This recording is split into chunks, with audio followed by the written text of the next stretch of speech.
fucking money.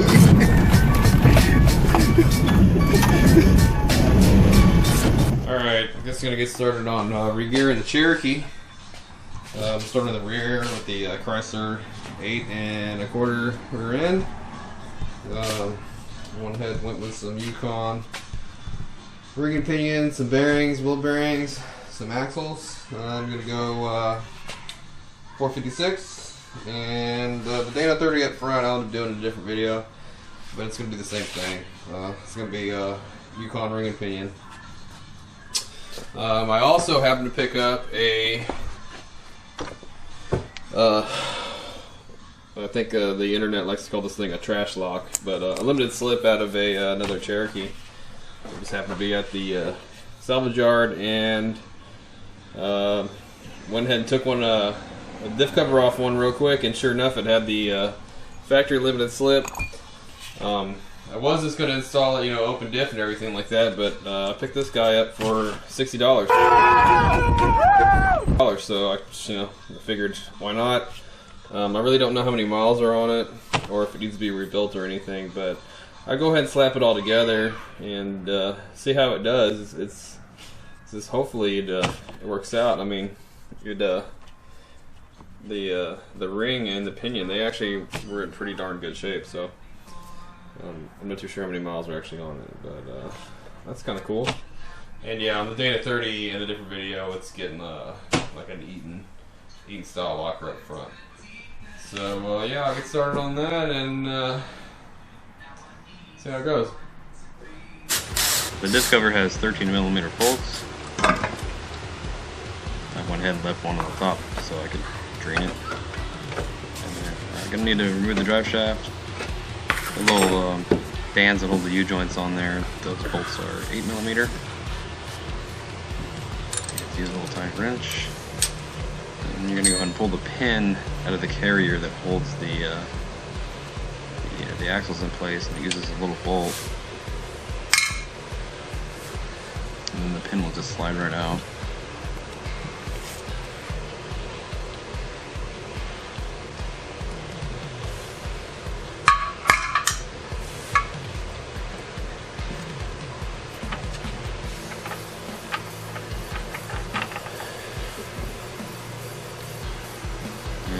Go and pull off your drums, and what you're going to end up doing after you get your drums off, you're going to push the axles inward, and what that will do, that'll take the tension off the C-clips that are in there.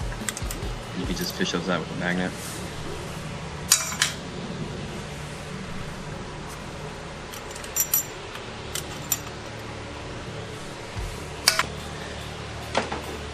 And then the axle will just pull right out.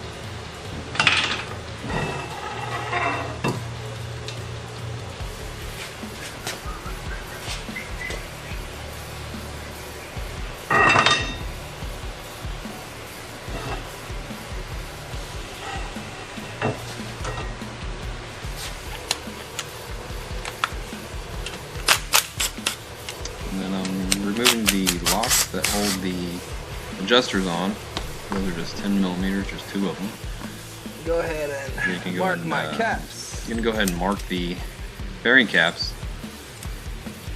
I'm going to mark the caps themselves and the axle. So when I put them back together, you don't want to mix these up.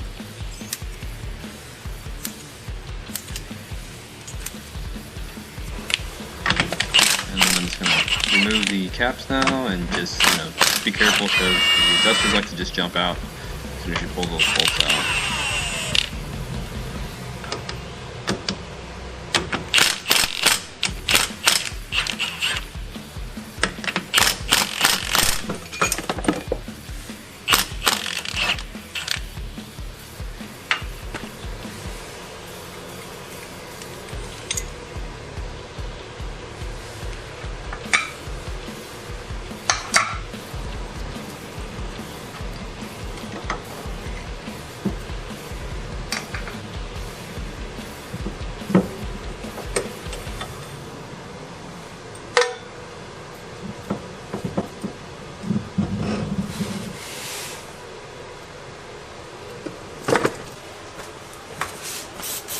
And go ahead and this is a good time to go ahead and start spraying some brake clean in there. Trying to get it nice and clean. Alright. And very handy this plate. tool right here is you're tool. going to need something like this, or you could use a pipe wrench, but this will make your life a lot easier if you get this tool, because it basically just holds the yoke in place, and you can use a socket on the nut that's down in there. It has you know, every bolt pattern you're going to need for all the different yokes. And you can use it up on the front of a Dana 30 if you want to, or a Dana 44. Go ahead and pull off that yoke nut.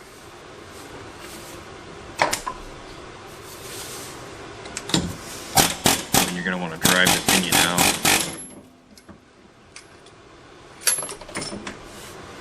If you go ahead and I'm using an air hammer, and if you can kind of hit the yoke or hit the pinion with the air hammer, the yoke will kind of bust free. Pull it off if you want it.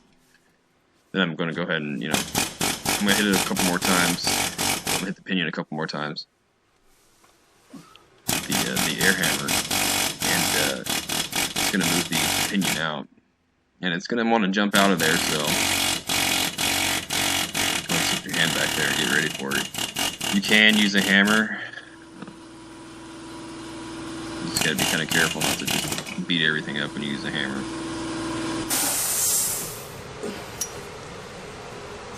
There's a crush sleeve right there on the old pinion. And then you can go ahead and remove the pinion seal. I'm just using a pry bar just to pry it right out. You have one of the pinion bearings still left in there. You're going to want to pull that out too.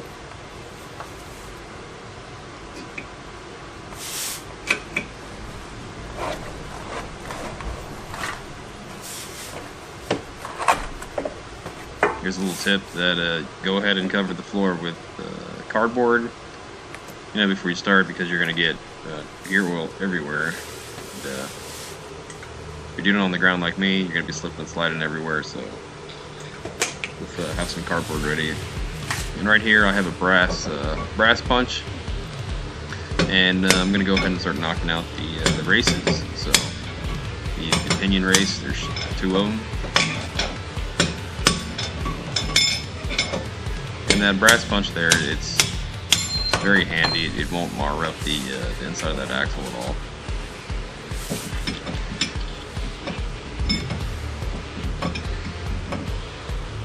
I'll leave some links down in the description box for some of these tools I'm using if you're thinking about doing this yourself.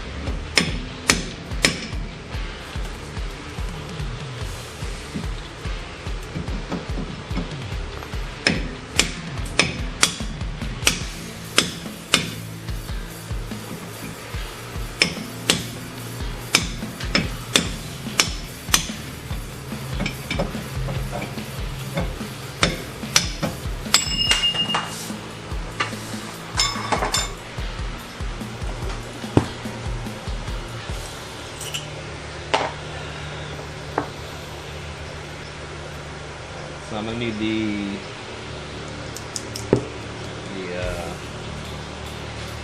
shim that's in there.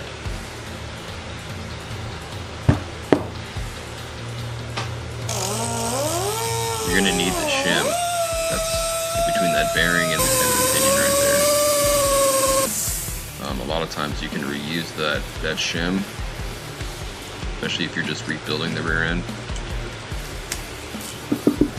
Right here, I'm replacing everything, so the measurements are going to be a little different. But sometimes you can get away with just using that shim that's in there. It's good enough.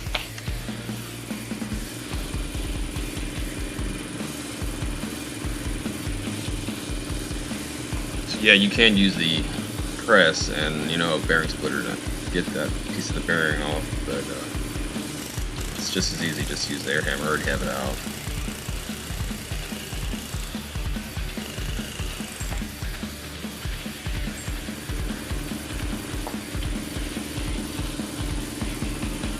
And there's my shim right there.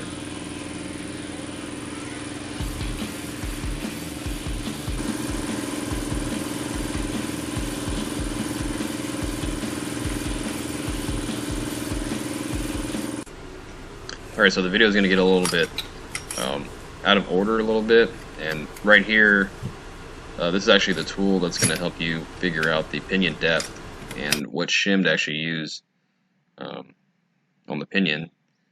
It's a pretty confusing tool to use. There's a lot of math involved, and if I was to sit here and show you how to figure out how to get this pinion shim, the video would probably be about 2 hours long, so I'm going to have to kind of skip through it. 153.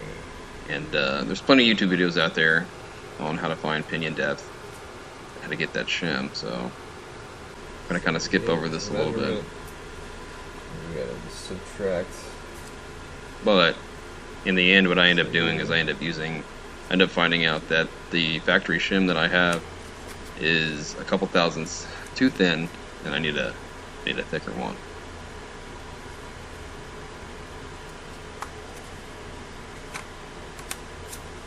Alright, so this is the limited slip carrier I got out of the junkyard, and I'm going to go and pull off the ReGear, and the bolts are actually reverse thread, so you're going to tighten them to get them off.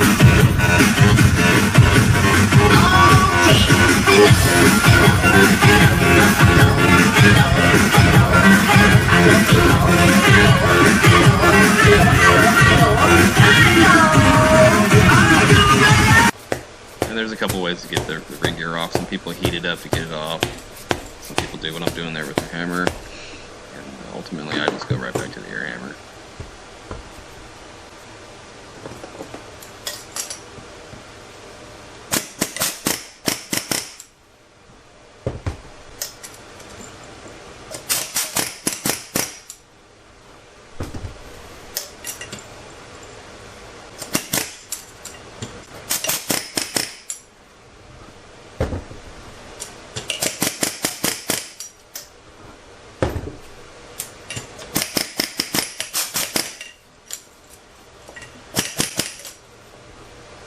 This whole process, it actually took me a couple days to do all this. You know, doing it in the garage on the floor, it's pretty tiring. Taking my time and trying to record it. It actually took me a couple days. I mean, the labor around probably about 6 hours, but I broke it up into a couple days.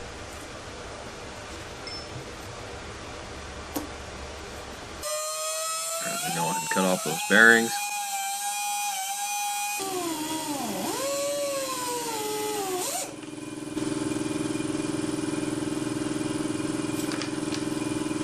And they sell a really expensive tool that will just pull all these bearings off. It's like a clamshell puller and an installer. It'll make this job a lot easier, but it's pretty expensive. I'll leave a link for it down in the description box so you can check that out. But it'll make things considerably quicker. You won't have to sit here and grind on everything like that. I'll actually pull the bearings off. And you're just going to end up using like an impact. It's basically like a bearing puller, but it grabs those bearings.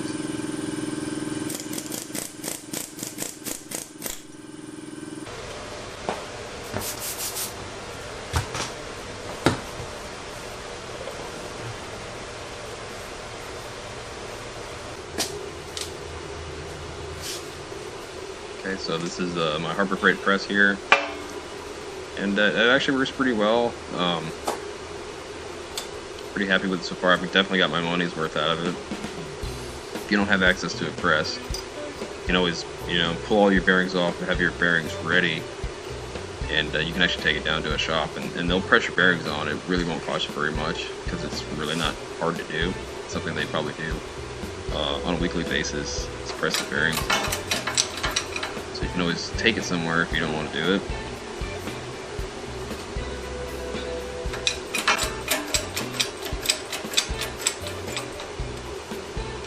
Yeah, you're going to want to use your old races. Will help you press these bearings in without tearing them up.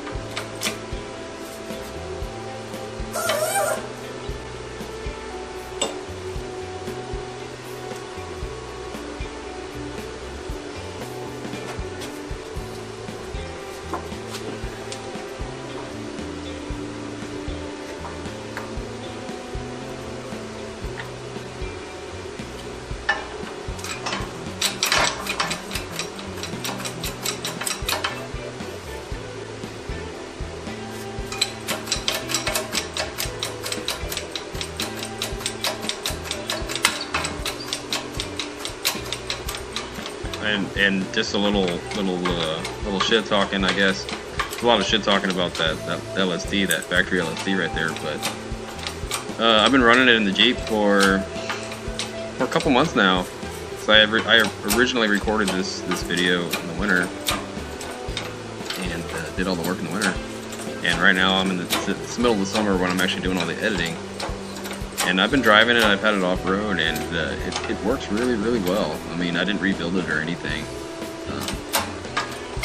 I'm pretty surprised. I'm pretty happy with its performance, especially for what I use it for. I don't do much rock crawling. I don't do any rock crawling because there's no rocks where I live. But just going out and having some fun in the mud and in the beach and in the water, and it's the best $60 I've spent on that Jeep.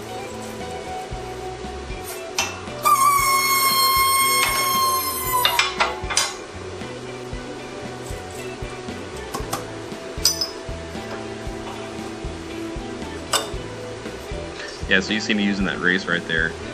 You kind of have to use that old race to push on the bearing, on a certain part of the bearing, or it won't tear up the bearing. And I'm running through a bunch of different size sockets and things like that, because you know, the press will only go down so far.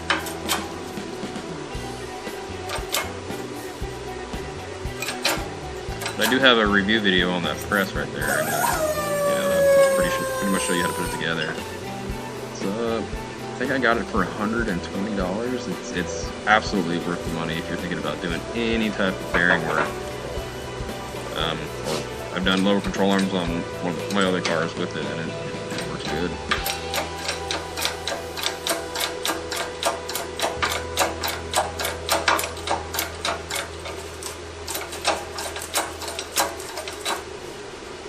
And there, you know, while I'm pressing it on, I'm spinning the bearing to make sure it's not binding up at all and it's going on right.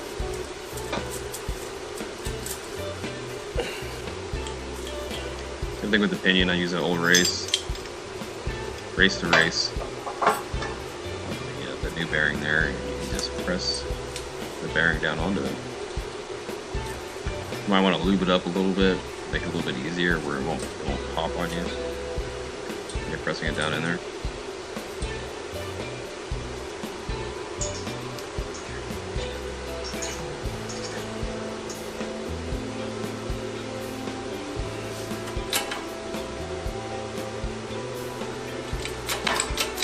Really, my only gripe with that press is those plates right there. They're really slick.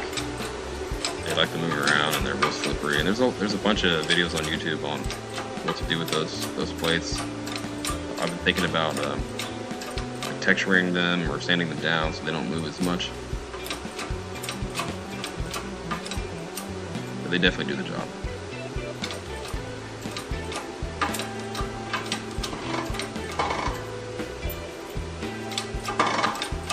And just make sure you have your pinion shim in there before you go press that out, because once you press it on there, it's on there, you're going to have to pull it back off. If you don't have the puller, you're going to end up cutting it off. And you're going to have to get a new bearing.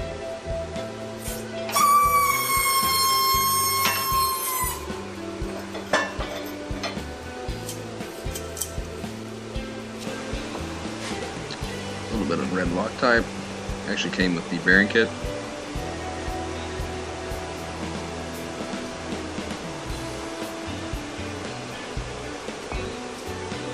And again, sometimes some people like to heat up those ring gears. They actually like to put those carriers in the freezer to get things to line up a little bit easier.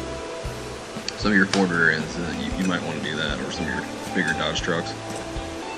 But this one's small enough to where you can just pretty much pull it. I'm not too worried about it. And a lot of people talk about it might warp. It might warp. Some people like to file down that backside of the ring gear and make sure it's straight. I didn't do it. I'm not too worried about it. Yeah, so these guys are reverse thread again, so you're actually gonna back them out to tighten them up, and then you're gonna go ahead and torque it down in a crisscross pattern. Okay, and the torque spec on those guys are 70 foot-pounds, and I pretty much do it in increments. I don't go balls to the wall 75 foot-pounds right away. I kind kind of work my way up there. Yeah, you got to stick the you know, the carrier in a vise. You won't be able to just hold it. You can't get a buddy to hold it. You're gonna have to stick it in a vise. You can see my vise right there. It's moving around. I got a pretty cheap shit vise, but I'm gonna have to put it in a vise. All right, so you're gonna have to install your new races into the pinion, and you're gonna need a seal installer tool. I actually have a Lsd one. It comes with a whole bunch of different sizes. Again, I'll leave a link down in the description box for that. It allows you to do all the wheel bearings, all the races, all the seals, pretty much everything that's on this Jeep. I use it at work. It's never let me down. I've never had to go borrow it. It comes with plenty of adapters. So knocking these races in, it can be pretty tiring because they really don't want to go in. You just got to keep on hammering and hammering on them, and you'll hear the difference once they're seated in all the way. But you know, just got to go at it until they're all the way in there. So like that adapter is a different size, the smaller size. But I probably hammered away on these things a lot more than I'm showing you, because this video is highly edited, because it would have just been a super long video if I sit there and showed you every step or every minute. But you gotta hit it pretty hard. It's pretty hard doing it on your back.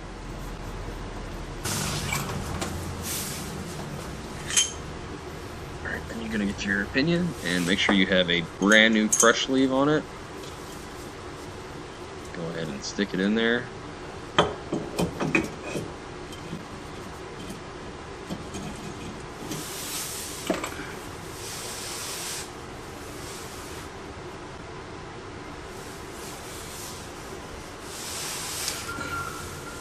And I'm actually pretty tired right here. I'm gonna go ahead and get the bearings on the other side and just threw it on there real quick. And a lot of people will probably talk a lot of shit about me going and putting a brand new seal on now. You're really not supposed to do that, because putting the yoke on and doing all the preload that I'm about to do on this, it can tear up the brand new seal. But I'm really not too worried about it. I'll go ahead and put it on anyway. And there's the yoke, and what I like to do with the yokes, I like to put a little bit of silicone right inside of it, on right there where it matches up, where it meets up with the pinion, because sometimes oil likes to leak through there, through those splines.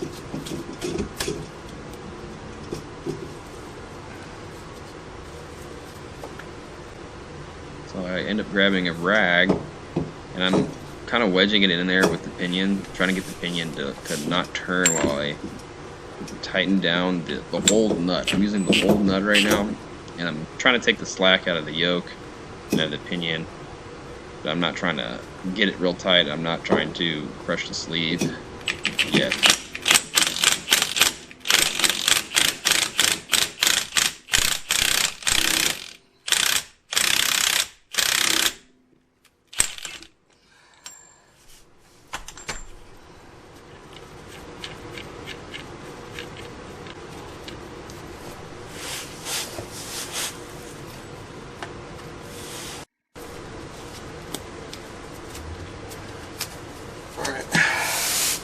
Once you get it kind of tight, you gotta seat the bearings. Hit it a couple more times.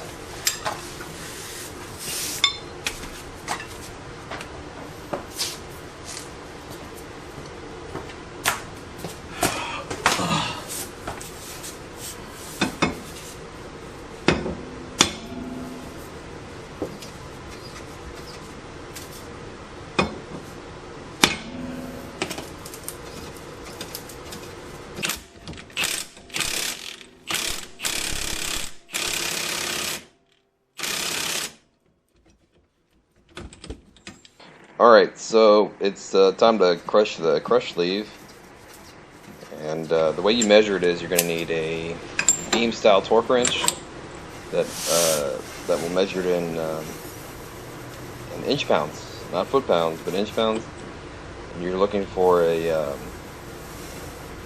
specified rotating torque number.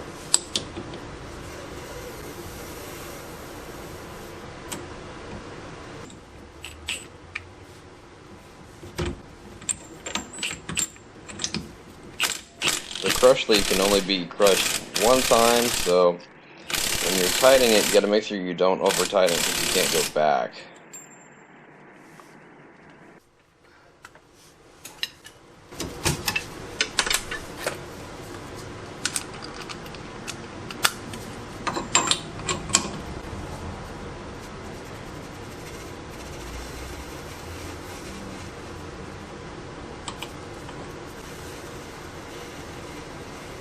I got about 12.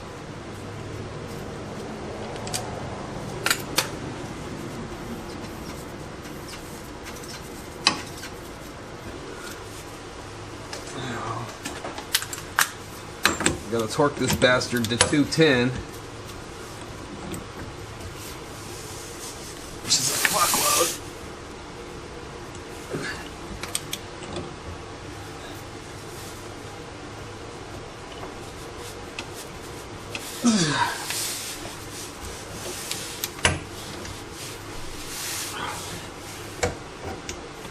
More click.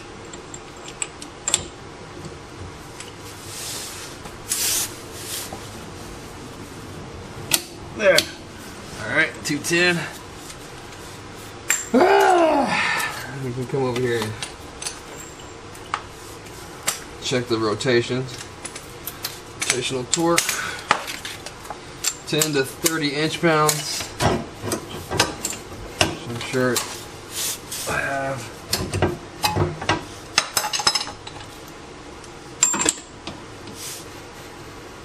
Okay, I got about 15.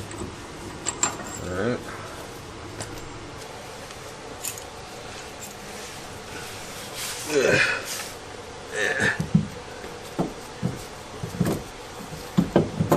Heavy.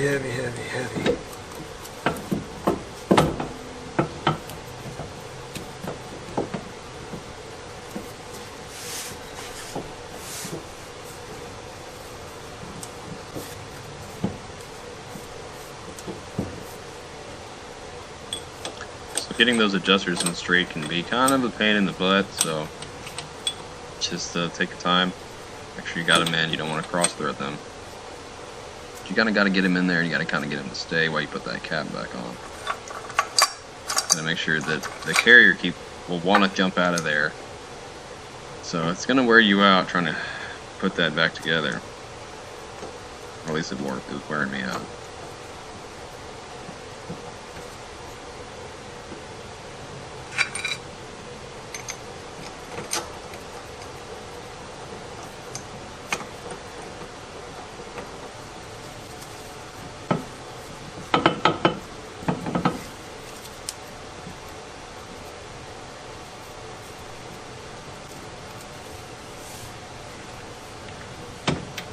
So I'm going to snug these bolts down. I'm going to tighten them. I need them to be loose enough to be able to turn the adjusters.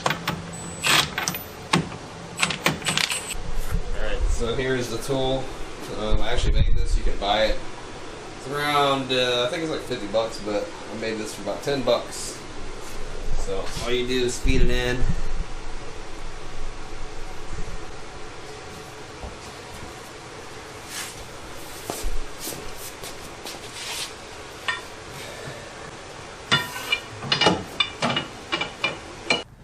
Alright, so now I'm going to set the Backlash with the adjuster type we're in. It's extremely simple.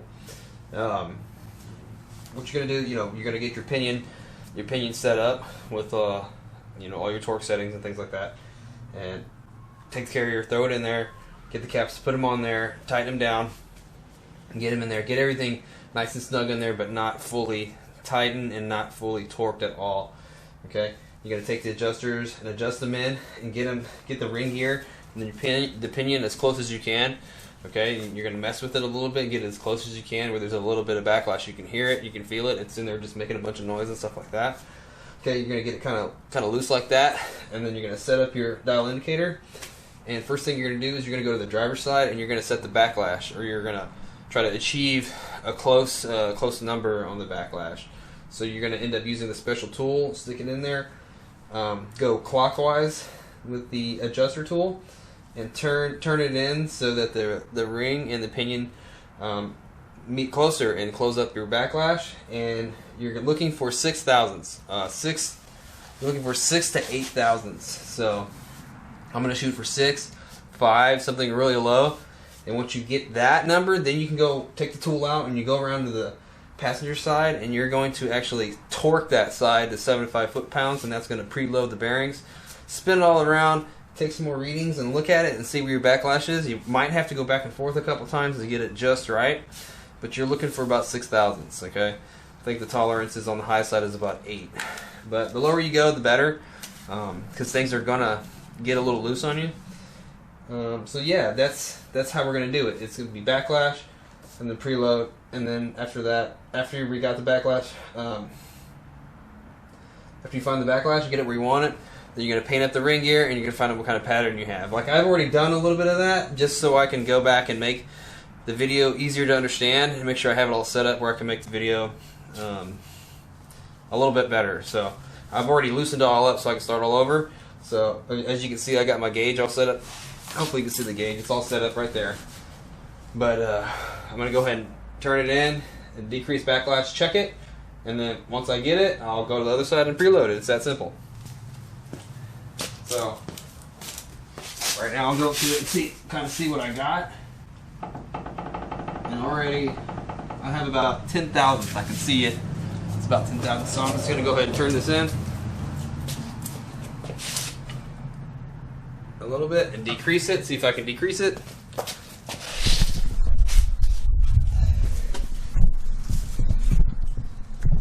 Let's see if I get the camera in a good spot where you can see it. Maybe that'll come up. Hopefully that'll come up. Let's see here. Get a little closer. All right.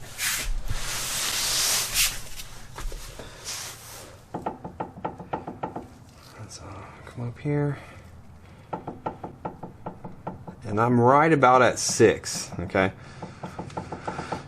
That little turn, it already dropped at about 4 thousandths. So I'm already about 6. To make sure it's totally correct, you come in there and hold the pinion.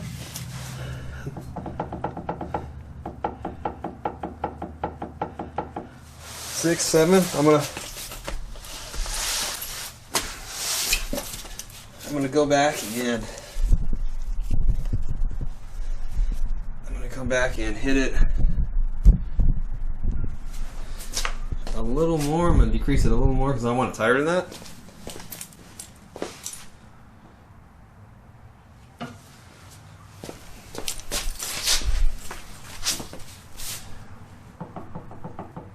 And we're still looking at about 6.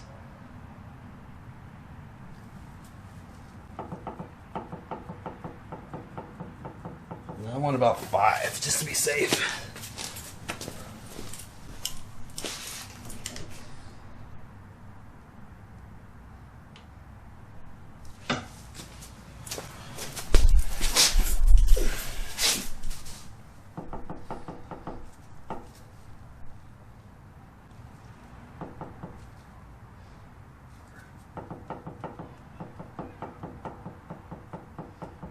That's about 5.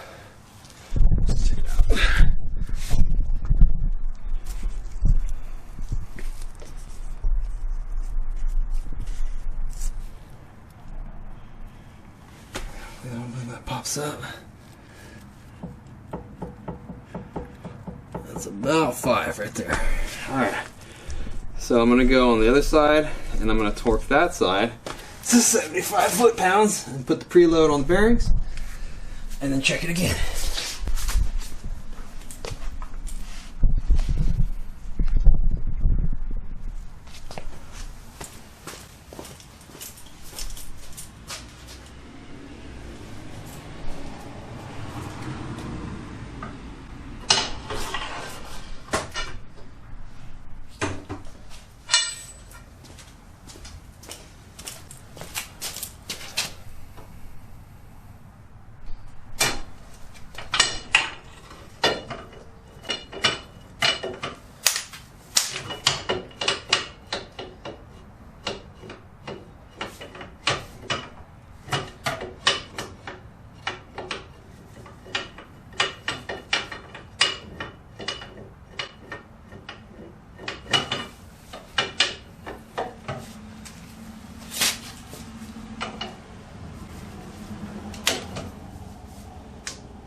75 foot-pounds.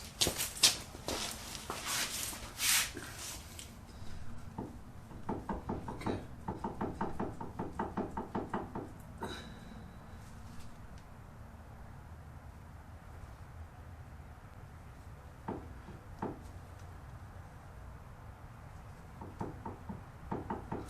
And it's not right. It's about 10, so it's going to take a couple times before you get it.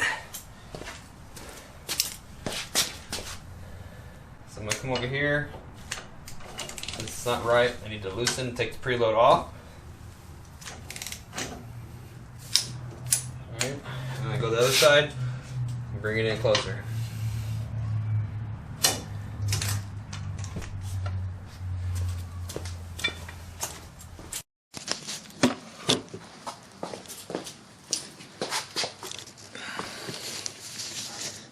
Alright, so back and forth, back and forth.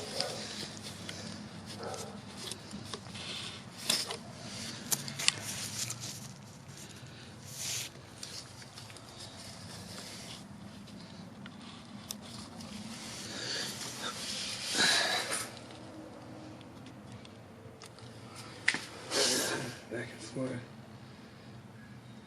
Here.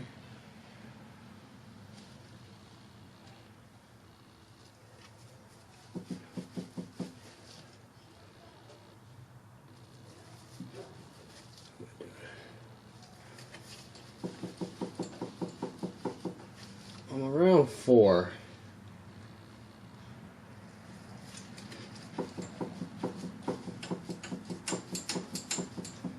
So I'm good with that.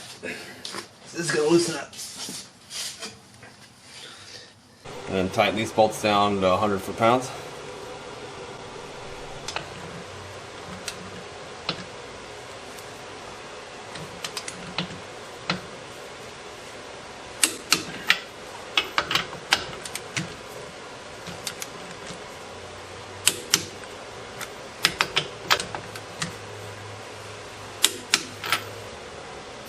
Alright, and then you can go ahead and recheck your pattern. Make sure you got a good pattern. So,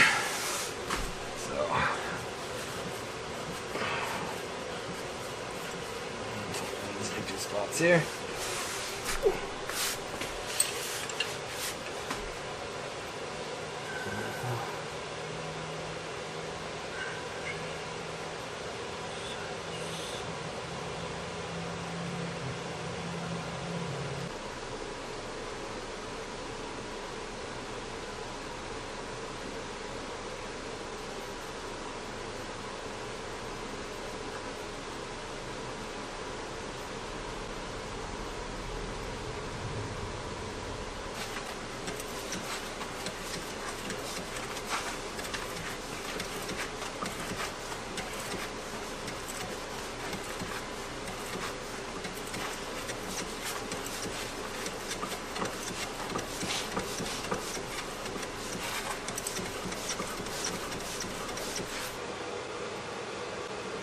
Alright, so my pattern is pretty close to the middle right there.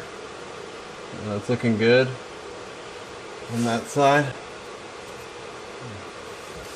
And then on the other side, it's a little in, but I'm going to live with that. I'd rather have it in, the pinion a little too far in than too far out. I might decrease the backlash a little bit more to see if I can get a little bit different of a pattern to get it to, the coast side to come in a little bit. So I'll probably go ahead and adjust that, but that will work. That's totally acceptable.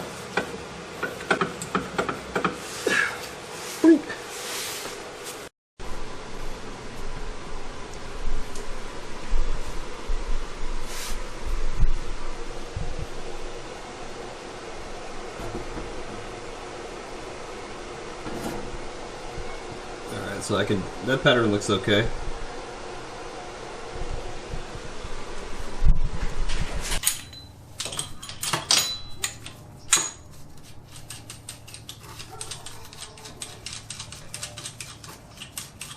So to pull the old wheel bearings out, I ended up using a little special tool. It has an adapter that goes in and it clamps onto the wheel bearing like that. And then you can actually use a slide hammer to just yank that guy out. easiest way to pull bearings out of an axle. I've seen guys like use crowbars and pry bars and all kinds of crazy stuff, but this is the correct way of doing it. And usually when you buy a slide hammer, it comes with some like hook adapters, but it won't come with that little special adapter just for pulling wheel bearings.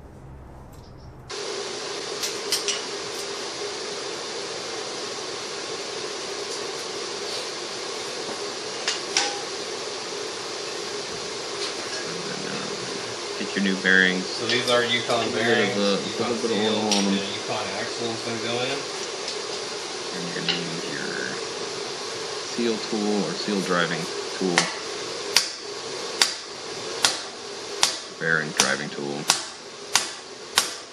Just hammer it in there, and you'll notice that the tone will sound different once it gets all the way back where it's supposed to be.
It's always good to put a little bit of oil, a little bit of gear oil, right down there on the seal itself.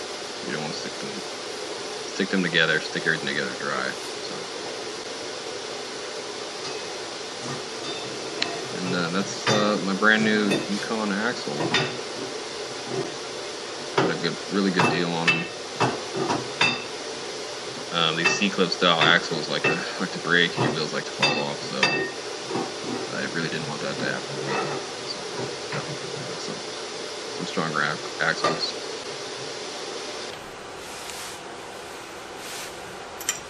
And the axles, they don't come with the studs, so you have to buy the studs separate. Go ahead and push the axle in all the way. Then you're gonna put the C-clip back in. Then you're gonna need to push the axle back out, and that will hold the C-clip in.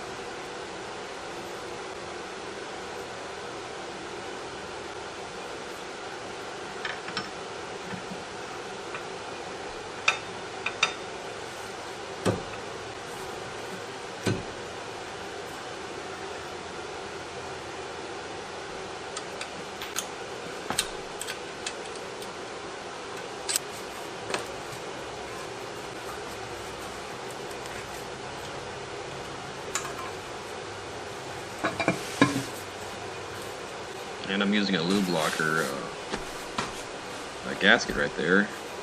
Taking that thing probably off at least 4 or 5 times already, and it's never leaked on me, so this thing are definitely mine. A little bit of 80W90 with some limited slow additives. LSD's working.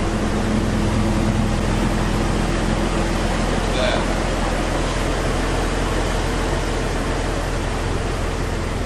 Alright, I'm out here in this little spot right down from my house. That's usually where I bring my cars to like test drive real quick. And yeah, the Jeep seems to be running pretty good.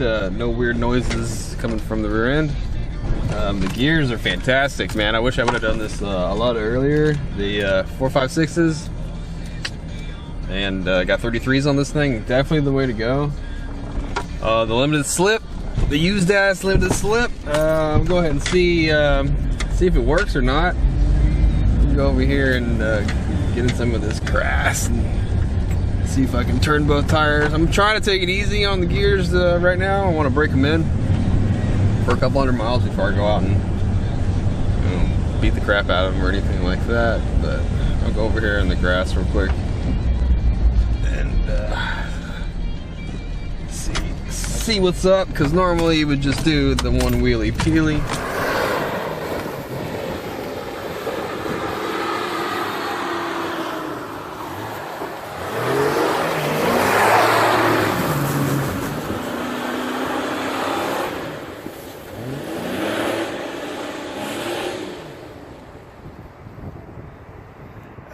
I think it's working.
Yeah.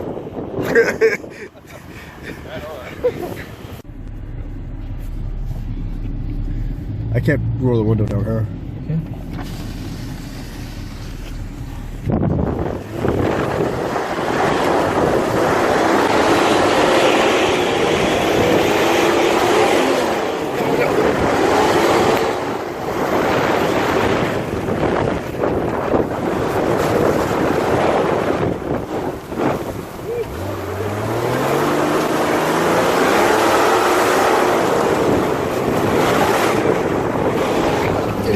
Fucking money.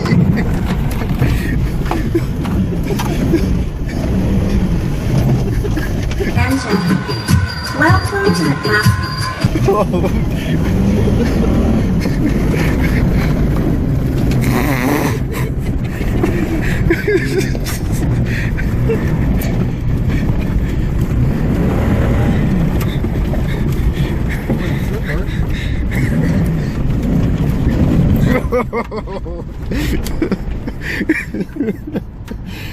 Out of the concrete.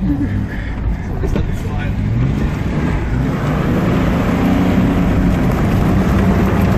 You're gonna hit the fucking truck with butt over there.